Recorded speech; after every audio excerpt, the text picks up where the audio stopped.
bom estarmos aqui, domingo de carnaval, um feriado prolongado, um feriado em que muitos aproveitam para viajar, descansar, mas que bom que vocês estão aqui nessa manhã, estamos juntos, unidos, para louvar o nosso Deus, bendizer o nome do Senhor, exaltá-lo por quem Ele é e por tudo quanto tem feito por nós. Há 3 semanas já, estava distante do púlpito, não é?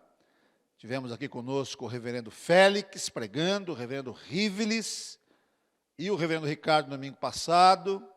E volto agora ao púlpito da nossa igreja com uma alegria e com esse senso de responsabilidade de que este é um lugar santo, não pelo lugar em si, né, mas por aquilo que ele representa. O lugar de onde a palavra do Senhor é lida, pregada, ensinada. E nós, mais uma vez, então, nessa manhã, nos debruçaremos sobre ela. Mudou aí uma coisa. E o faremos na perspectiva daquilo que vínhamos conversando, né?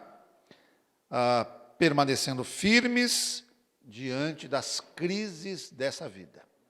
Falamos sobre a crise política, falamos também sobre a crise na saúde, né? As questões envolvendo a saúde, e hoje a gente falará brevemente sobre os desejos desordenados, as concupiscências na linguagem bíblica. Para tanto, eu convido a abrir a sua Bíblia, lá no finalzinho dela, na primeira carta de João. Primeira carta de João, capítulo 2, versículos 15 a 17. Primeira carta de João, capítulo 2, do 15 ao 17. Permanecendo firme diante das crises dessa vida, hoje falaremos então sobre os desejos desordenados. 1 de João 2, do 15 ao 17. Quero também pedir desculpas aos irmãos. Chegamos atrasados para a escola dominical hoje, porque passando ali quase que em frente ao terminal Pirituba, passamos numa poça d'água que era um buraco, né? E estourou o pneu dianteiro do carro. Mas, literalmente estourou. E quando eu ia me preparar para trocar o pneu, os irmãos sabem, estou com o ombro, a clavícula trincada, né? Em recuperação, dá para fazer muito esforço físico ainda. Um rapaz apareceu lá, pode deixar. Não mexe não, eu sou borracheiro, eu ajudo aí. E trocou o pneu de fato para nós, num ritmo dele, né? Uns 40 minutos para trocar o pneu. Estava meio alcoolizado assim, mas é o Wesley, por quem oramos já aqui atrás, né? Antes de começar o culto. O Wesley é alguém que conhece o Evangelho, a gente pôde conversar bastante, orar com ele ali na rua. Foi uma pessoa muito solícita, né? Ajudou a gente ali. Providência de Deus, e por quem eu peço que vocês se lembrem de orar, pelo Wesley, tá? Ele há pouco tempo atrás se separou da esposa, está muito choroso por isso, muito triste por isso, e trabalha mesmo como borracheiro. Deu até o endereço, vai lá depois, Cabo Adão Pereira 459, vai lá arrumar o pneu, né? Então oremos pelo Wesley. Vamos ao texto? 1 de João 2, 15 a 17. Não ameis o mundo, nem as coisas que há no mundo. Se alguém amar o mundo, o amor do Pai não está nele. Porque tudo que há no mundo, a concupiscência da carne, a concupiscência dos olhos e a soberba da vida, não procede do Pai, mas procede do mundo. Ora, o mundo passa, bem como a sua concupiscência. Aquele, porém, que faz a vontade de Deus, permanece eternamente. Pai, nós estamos diante da Tua presença e diante da Tua palavra, e rogamos a Ti, Senhor, fala conosco. Fala conosco, edifica a nossa vida. Ó Pai, que a Tua palavra seja usada hoje aqui no poder do Espírito Santo, pregada no poder do Espírito Santo. E que ela traga profundos ensinamentos para nós, lembranças preciosas, ela nos desperte para a realidade do pecado e para a luta que nós devemos enfrentar contra o pecado na dependência do Senhor. Nós te louvamos pela tua palavra, porque ela é a verdade do Senhor revelada a nós. Oramos em nome de Jesus. Amém. Meus irmãos, o objetivo do apóstolo João, o objetivo de João a escrever estas cartas, e lembramos que João era o apóstolo do amor, suas cartas estão permeadas por expressões do amor, por exortações ao amor, era expor aos falsos mestres e confirmar os verdadeiros crentes. O presbítero Vitor lembrou hoje de manhã na aula aqui, que uma das heresias presentes ali nos primeiros séculos, e particularmente no primeiro século, na sua forma ainda embrionária, era o gnosticismo. Uma heresia que dizia que Jesus Cristo não poderia ter um corpo carnal, uma vez que a matéria era má. E Jesus Cristo, então, encarnado em corpo humano, seria incompatível. Como conciliar? É contra esses hereges, contra esses falsos ensinos, que João se levanta, para exaltar também os verdadeiros crentes, destacar os verdadeiros crentes, né? E a Bíblia nos traz advertências nesse sentido. Se nós olharmos alguns textos bíblicos que falam a respeito do mundo, e a gente tem aqui um mandamento diferente, né? Um mandamento em que Deus manda não amar. Se João é caracterizado em seus escritos pela exortação ao amor, aqui nós temos um mandamento diferente: não ame. Não ame. João está falando de alguma coisa que nós não devemos amar. Ou seja, não ame o mundo, uma vez que não se pode amar a Deus e ao mundo ao mesmo tempo, em que há uma incompatibilidade entre o amor a Deus e o amor ao mundo.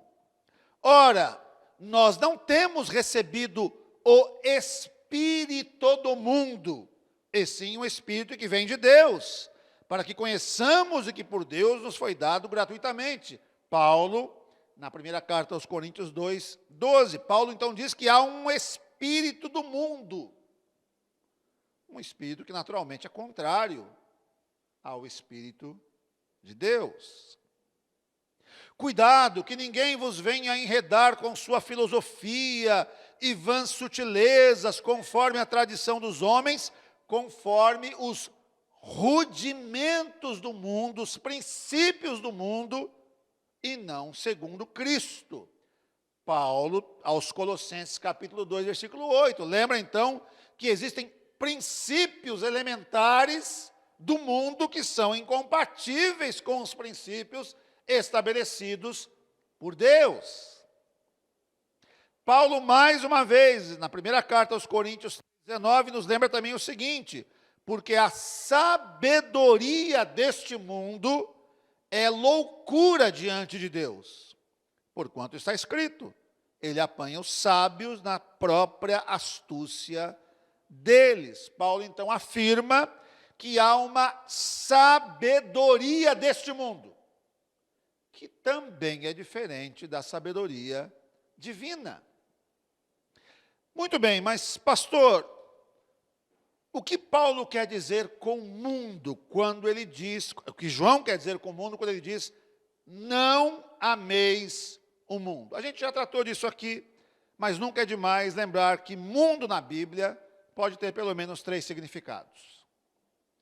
Mundo pode significar o universo criado. O verbo estava no mundo, o mundo foi feito por meio dele. João 1,10. Mais uma vez recorro ao presbítero Vítor, que na aula hoje nos lembrou de um outro ponto do credo apostólico, enfatizando a figura de Deus como Criador. Criador dos céus e da terra. O mundo foi feito por meio dele. Cristo também, Criador. Então, há um universo criado, e às vezes a Bíblia chama de mundo exatamente este universo criado. Mas a Bíblia também chama de mundo a humanidade, os seres humanos. Vós sois a luz do mundo. O Senhor Jesus falando aos seus discípulos em Mateus 5,14, a parte A do versículo, de que os discípulos, criaturas de Deus, homens de Deus, eram a luz do mundo. Ou então, no texto muito conhecido por todo mundo, João 3,16, Deus amou o mundo de tal maneira. Que mundo é esse que Deus amou? Seres humanos, pessoas. Deus amou pessoas. Mas nós também encontramos na Bíblia a verdade de que ela chama o mundo de um sistema que é contrário a Deus. O mundo pode ser caracterizado, então, por ter o caráter transitório das riquezas e prazeres da vida e a loucura de fazer deles, das riquezas e dos prazeres da vida, o centro da nossa vida. É uma loucura. Pois que aproveitará o homem se ganhar o mundo inteiro e perder a sua alma? Nos lembra Mateus 16,26. Um teólogo famoso, importante na história da igreja, Charles Dodd, define mundo da seguinte forma: o mundo é a sociedade humana que está organizada sobre princípios injustos, caracterizada por desejos inferiores, falsos valores e egoísmo. Ou seja, a sociedade pagã, suas falsas maneiras de viver e seus falsos deuses. Em suma, meus irmãos, o coração do crente não pode estar dividido. A nossa devoção a Deus é exclusiva. O nosso amor, as nossas orações, os nossos recursos, o nosso culto, só são devidos a Deus e a mais ninguém. Porque o Evangelho também nos lembra disso. Ninguém pode servir a dois senhores, porque ou há de aborrecer-se de um e amar ao outro, ou se devotará a um e desprezará o outro. Não podeis servir a Deus e às riquezas. E aqui riquezas pode muito bem ser caracterizada como sendo os amores desse mundo, os desejos desse mundo, o desejo de ser rico, ou o desejo da ostentação, como nós veremos na sequência aqui. O problema não é a riqueza em si, mas é o amor à riqueza, que é a raiz de todos os males, o amor ao dinheiro. Então, João nos lembra que existem coisas que nós não devemos dedicar o nosso amor, e uma delas é o mundo. Nós não devemos amar esse sistema religioso, filosófico, político, que é contrário aos valores do reino de Deus. Não dá para amar estas coisas e ao mesmo tempo a Deus, porque é incompatível. É incompatível. Eu devo devotar o meu amor a Deus. Mas João nos lembra mais. Ou coloca diante de nós uma questão, mas o que há efetivamente no mundo que é incompatível com o amor a Deus? Pastor, exemplifique para nós. E João exemplifica isso. O que há no mundo que é incompatível com o amor a Deus. E João nos mostra, então, 4 coisas. Por que eu não devo amar o mundo? Primeira delas, a concupiscência da carne.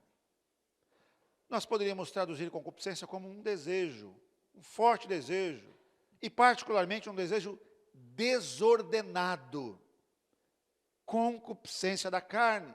Pastor, concupiscência da carne tem a ver, por exemplo, com pecados de natureza sexual? Tem a ver. Mas se resume a isso? Não. A concupiscência da carne significa muito mais do que simplesmente os pecados da carne, normalmente associados aos pecados de natureza sexual. Carne, no Novo Testamento, é essa parte da natureza humana que, desprovida de Deus e da graça de Jesus Cristo, oferece um lado muito propício ao pecado. Ela inclui os desejos da carne, mas também as ambições humanas e todos os desejos mesquinhos. Estar submetido aos desejos da carne é julgar todas as coisas do mundo puramente sob um prisma material. É endeusar os prazeres humanos. É viver uma vida dominada pelos sentidos. É a glutonaria no comer, é a entrega ao luxo, a degradação do prazer, a cobiça, o relaxamento moral, o egoísmo no uso das posses, o menosprezar os valores espirituais presentes na palavra de Deus. A concupiscência da carne, sim, diz respeito a dar vazão aos pecados da carne. E estamos vivendo um momento, estamos no carnaval, em que dar vazão aos pecados da carne, aos desejos da carne, é alguma coisa muito evidente. Comentava com alguns irmãos, acho que ontem, a gente viu uma reportagem, acho que no SPTV, uma moça com uma máscara, com uma espécie de uma fantasia, e acho que o repórter falou, não, mas daí parece ser alguma coisa do mal, né? Como se fosse uma representação do mal. Falou, não, eu sou boazinha, mas uma vez por ano não tem problema. No carnaval não tem problema ser má. No carnaval pode. É como se o carnaval fosse um período do ano em que tudo estivesse liberado. Aliás, esse era o princípio mesmo. A festa da carne. Faça tudo que você queira fazer agora no carnaval, porque daqui a pouco chega a quarta-feira de cinzas, aí a coisa muda. Ontem nós passamos no centro de São Paulo. Mais do que nunca, né, a gente tem aí, muito presente na vida de São Paulo agora, da época do carnaval, chamados bloquinhos. Né? Parece uma coisa ingênua, inocente. Não, pastor, é o retorno ao velho carnaval de rua, aquela coisa mais lúdica, de brincadeira, tal, todo mundo ali, as famílias. Não foi o que vimos ontem. Num pequeno flash assim, a gente tentando sair do trânsito, fugir, o centro de São Paulo, tudo o trânsito interrompido por conta disso. A gente deu de cara com um bloquinho no final da Rua da Consolação. Eu nem vou dizer o que a gente viu. Estava eu, a Cris e o André. Nem vou dizer. Mas o fato é que a concupiscência da carne é alguma coisa contra a qual nós devemos lutar. Porque é incompatível com o amor a Deus. Devemos lutar contra a concupiscência da carne. Lembrando mais uma vez, ela não diz respeito só aos pecados de natureza sexual, aos apelos de natureza sexual, mas o egoísmo, a cobiça, ao comer de maneira desenfreada, o egoísmo no uso das posses, a falta de cuidado com a criação, são pecados dessa natureza. Paulo ainda diz, João ainda diz, gosto muito do apóstolo Paulo, estou trazendo ele para cá, mas aqui não é o lugar dele não. Aqui é João, né? Que outra coisa incompatível com o amor a Deus é a concupiscência dos olhos, que é a tendência de nos deixarmos levar pelas aparências, por aquilo que é superficial. A inclinação de não poder ver nada sem desejar ter essa coisa. É o espírito que crê que a felicidade só se encontra nas coisas que se pode comprar com dinheiro e desfrutar com os olhos. É verdade que existem muitas coisas belas dessa vida e que o belo deve ser observado. Deus nos propiciou tantas coisas bonitas na criação. O ser humano, com a sua capacidade criativa, inventiva, também nos lega muitas coisas bonitas. Tem coisas boas para se admirar nesse mundo. Mas existem coisas que os nossos olhos cobiçam que não são legítimas. Lembra de Davi? Uma historinha que você conhece, né? Davi rei, vê uma mulher que não é sua mulher tomando banho. Cobiça essa mulher. Aquilo que os seus olhos viram, cobiçaram. Ele toma aquela mulher para si, entrega o marido daquela mulher, Urias, para ser morto na batalha. Aquela mulher engravida dele, Batseba. A criança não sobrevive. E a sentença de Deus contra Davi, mesmo após ter perdoado Davi, chamado Davi de um homem segundo o seu coração, a sentença de Deus contra Davi, ou seja, as consequências do pecado de Davi perduraram na vida dele. A espada não se apartará da sua casa. Você vai sofrer as consequências do seu pecado, porque você deu vazão tanto à concupiscência da carne, quanto à concupiscência dos olhos. Os seus olhos viram e desejaram aquilo que não deveria ser desejado. Isso é pecado diante de Deus. E essa é uma luta que nós devemos abraçar, lutar contra isso. Meus irmãos, os nossos olhos, por vezes, cobiçam coisas que não deveriam ser cobiçadas.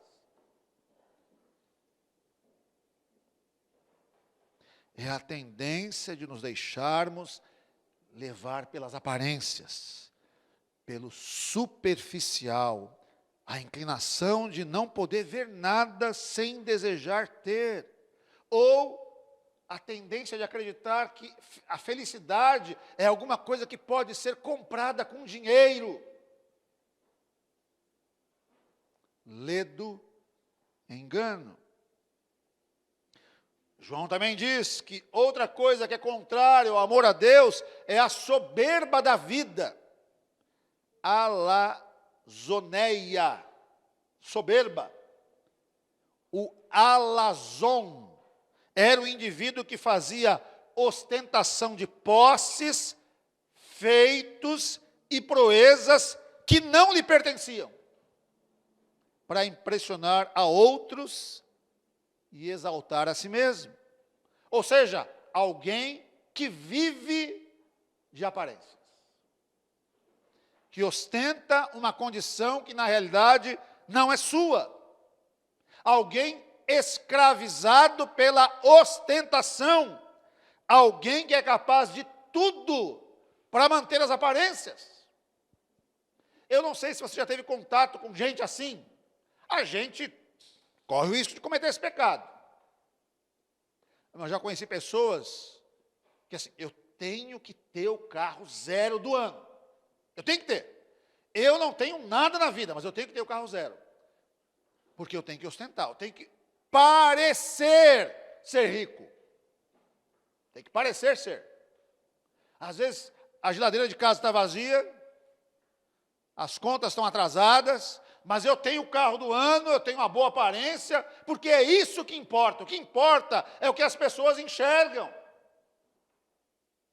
Ah, o meu vizinho comprou o carro X. Não, eu tenho que comprar o Y, porque eu tenho que estar acima do meu vizinho.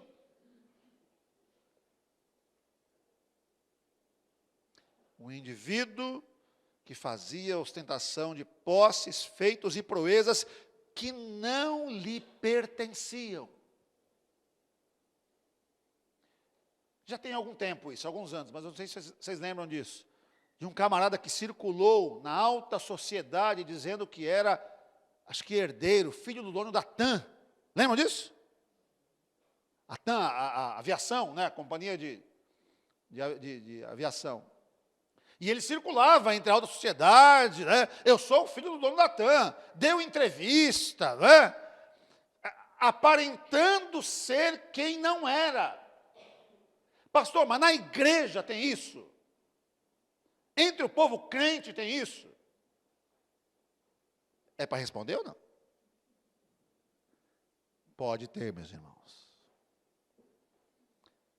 Pode ter gente que vive de aparências. Pode ter gente que, infelizmente, vamos dizer assim, se garante, porque tem uma roupa talvez melhor, uma condição social um pouquinho melhor do que o outro, e acha que isso é alguma vantagem diante do outro. É a soberba da vida, os alazons da vida, os orgulhosos, os envaidecidos consigo mesmos. Mas o contexto aqui original é alguém que não tem, mas finge que tem, para impressionar o outro. Isso é muito comum na nossa sociedade. Este é um valor contrário ao valor do reino, aos valores do reino de Deus. E a quarta razão pela qual, ou que João apresenta como um modelo, como uma característica daquilo que há no mundo, é exatamente a transitoriedade do mundo. Porque o mundo passa, bem como as suas concupiscências. O mundo, assim como as trevas que há no mundo, passará. E os homens carregados por essas concupiscências mundanas também passarão. E somente uma classe de pessoas permanecerá. Aquele que faz a vontade de Deus permanece eternamente. Nós também ouvimos hoje aqui na manhã, logo no começo da manhã, com o presbítero Vitor, que o nosso Deus é o Deus criador, e o Deus que cria este mundo como um palco, um teatro, em que nós nos encontramos com Ele, nos relacionamos com Ele.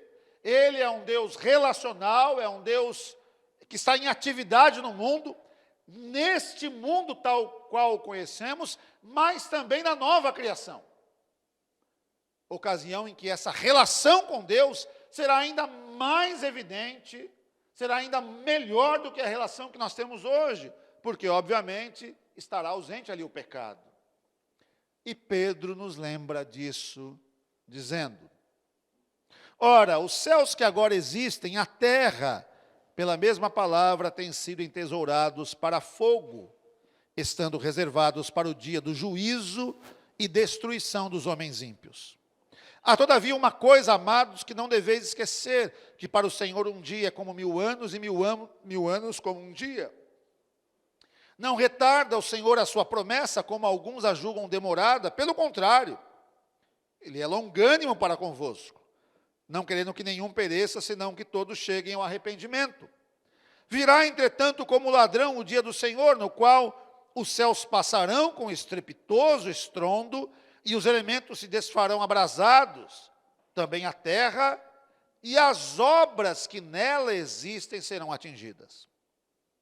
Visto que todas essas coisas hão de ser assim desfeitas, deveis ser tais como os que vivem em santo procedimento e piedade, esperando e apressando a vinda do dia de Deus, por causa do qual os céus incendiados serão desfeitos e os elementos abrasados se derreterão.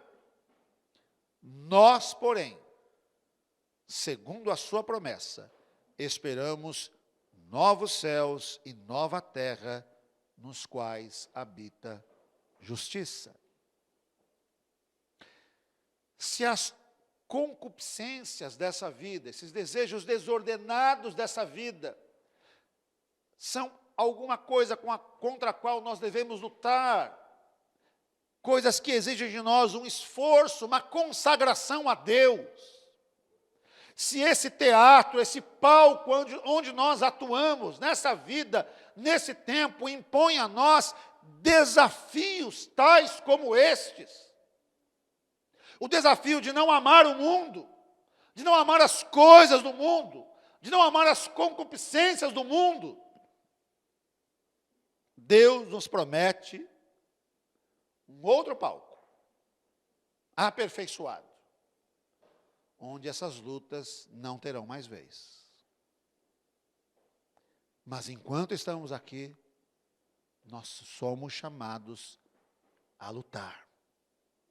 Fundamentalmente lutar contra nós mesmos, contra os nossos desejos mais primitivos, contra os nossos instintos. Nós não podemos ser escravos dos nossos instintos. Devemos submetê-los à vontade de Deus. Nós nos lembramos então nessa manhã desta passagem que fala a respeito do pecado. João descreve então nessa passagem aspectos do pecado que relembram as primeiras e mais destrutivas tentações em toda a Escritura.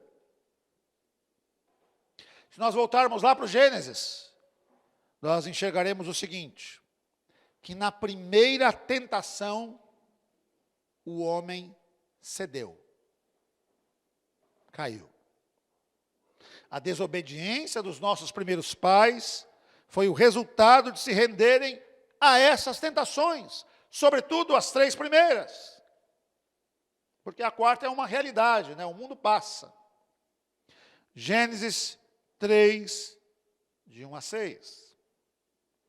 Mas a serpente, mais sagaz que todos os animais selváticos que o Senhor Deus tinha feito, disse à mulher: é assim que Deus disse, não comereis de toda árvore do jardim?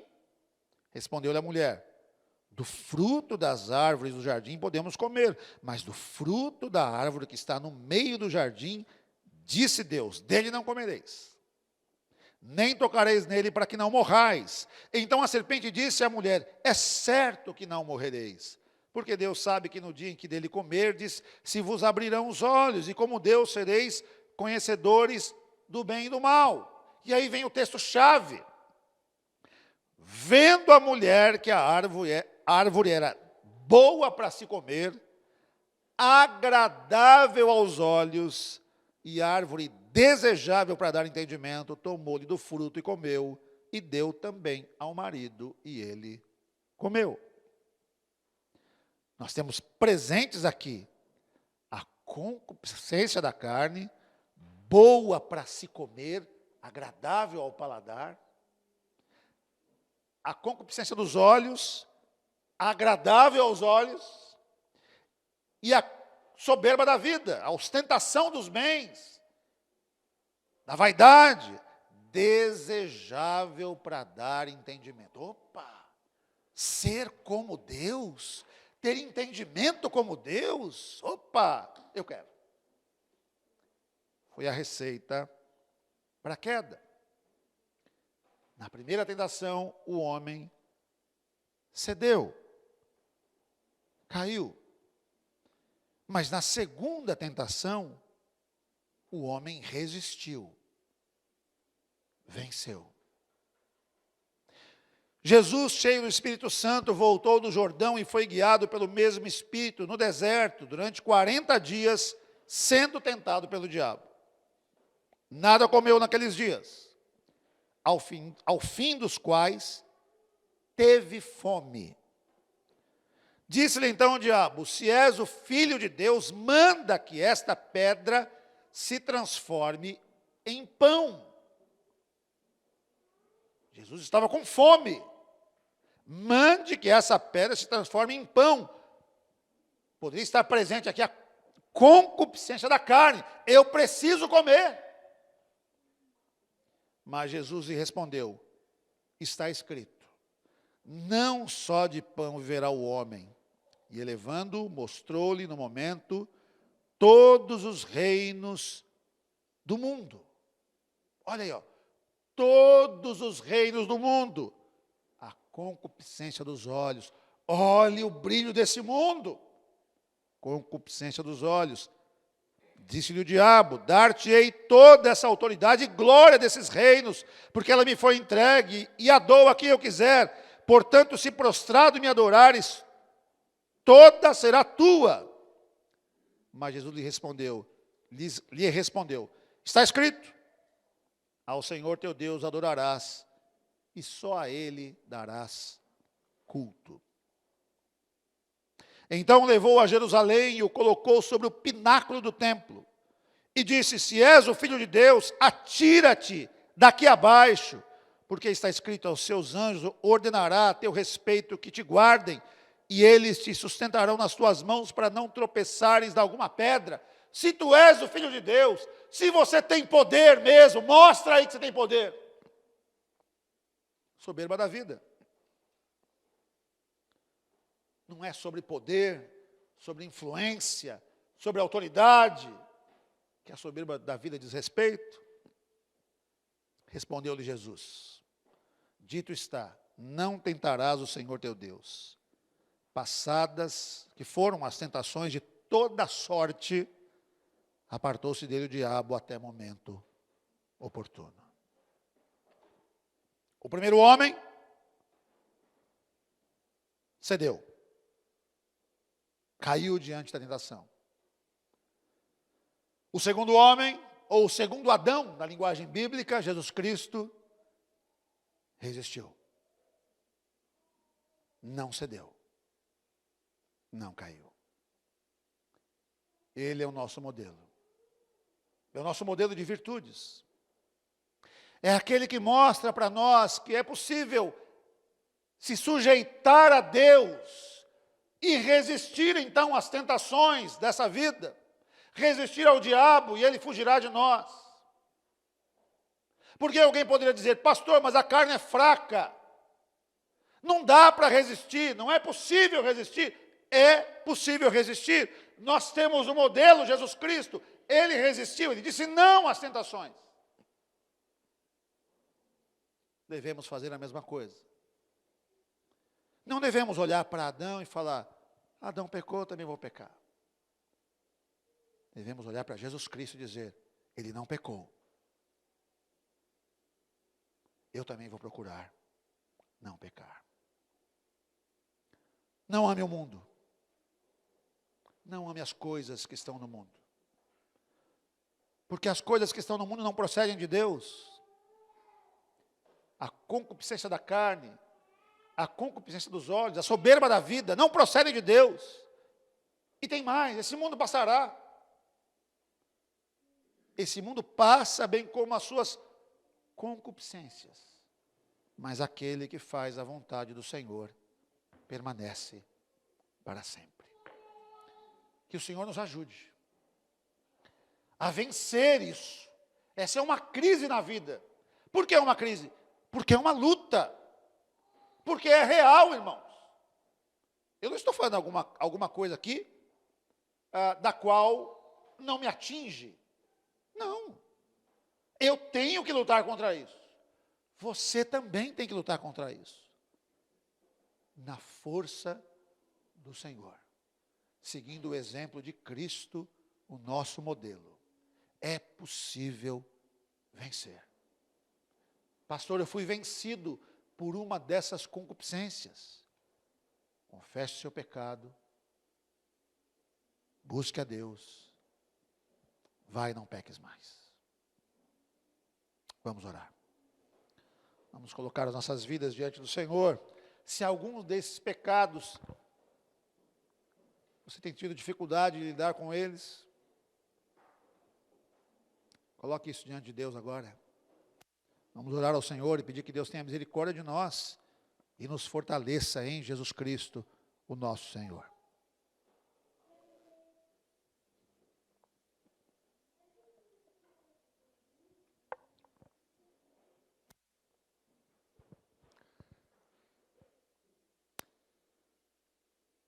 Pai, a intenção nessa manhã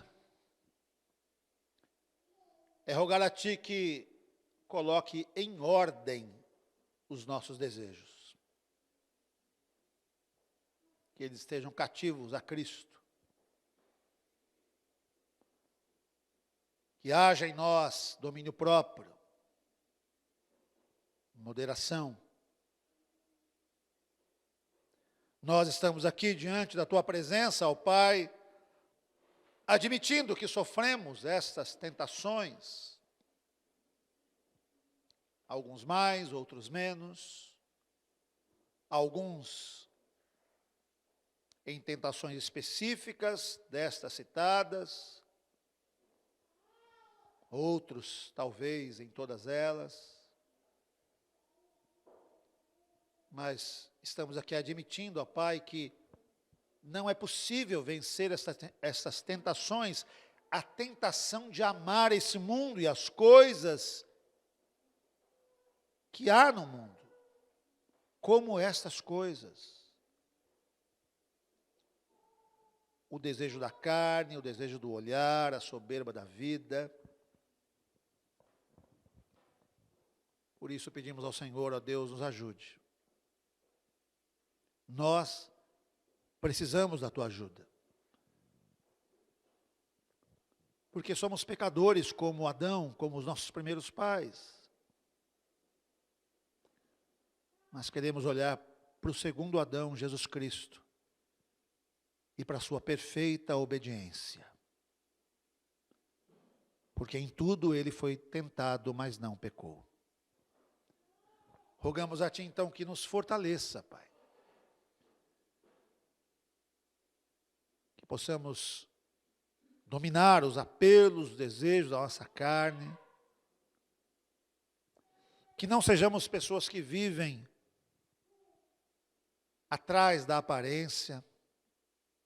Que não sejamos iludidos pela superficialidade daquilo que se apresenta diante de nós, mas sejamos maduros para olhar para além daquilo que é superficial. Que não sejamos vencidos pela tentação da ostentação,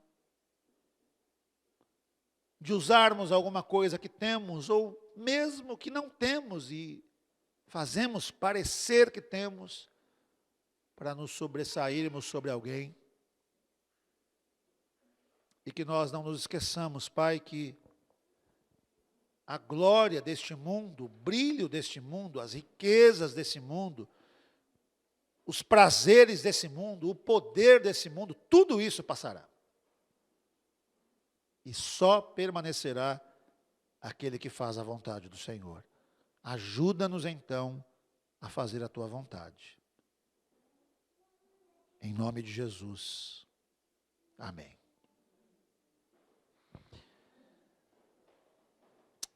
Nossos prezados